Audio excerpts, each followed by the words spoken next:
नाही नाही, हसूनच आहे पहिल्यापासूनच.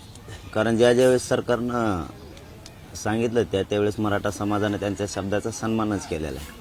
3 वेळेस या अगोदरही मुख्यमंत्री साहेबाला 3 महिन्याचा वेळ दिला होता. त्यावेळेस नितीन करीर साहेबाच्या अध्यक्षतेखाली समिती होती. त्यानंतरही 40 दिवस दिला.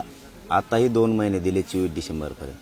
समाज म्हणून मुख्यमंत्री साहेबाला आणि दोन्ही उपमुख्यमंत्री साहेबाचा शब्द पाळायला मराठा समाज कधी कमी पडलेला नाही. आता त्यांनीच ठरवलेले शब्द आहेत आणि त्यांनीच त्यांचे घ्यावेत, एवढीच आमची अपेक्षा. याच्या पुढे काही नाही.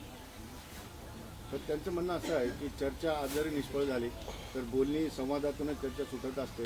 24 तारखेपर्यंत वेळ आहे, तुम्ही चर्चेला पुन्हा तयार असल्यावर. चर्चेचं तर मी त्यांना बोलताना सांगितलं ना, चर्चा 24 डिसेंबरपर्यंत बंद होण्याचं कारणच नाही. कारण 24 डिसेंबरपर्यंत जर सरकारला शब्द दिलाय तर मराठा समाज शब्द कधीच फिरविणार नाही. 24 डिसेंबरपर्यंत त्यांना वेळ दिलाय. त्यांचे शब्द आहेत, त्यांनी ते मध्ये घ्यावेत, एवढीच मराठा समाजाची विनंती आहे त्यांना.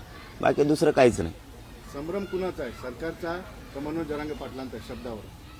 नाही नाही, माझं असण्याचं काय कारण आहे. शब्द त्यांचे तज्ज्ञ आहेत, त्यांचे सगळे बांधव इथं आहेत. यांच्या समोर चर्चा ठरली, हेच व्यासपीठ आहे, हेच जागा आहे, हेच राज्य आहे त्यांचं आहे.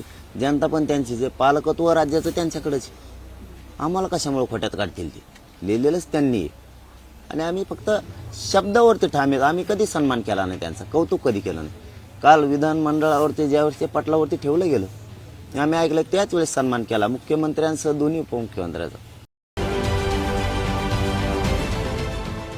देश विदेशातील प्रत्येक घडामोडींचे लाईव्ह अपडेट मिळवण्यासाठी आता साम टीव्हीच्या सर्व सोशल मीडिया प्लॅटफॉर्मला लाईक, फॉलो आणि सबस्क्राईब करा. तसंच सर्व नोटिफिकेशनसाठी बेल आयकॉन प्रेस करायला विसरू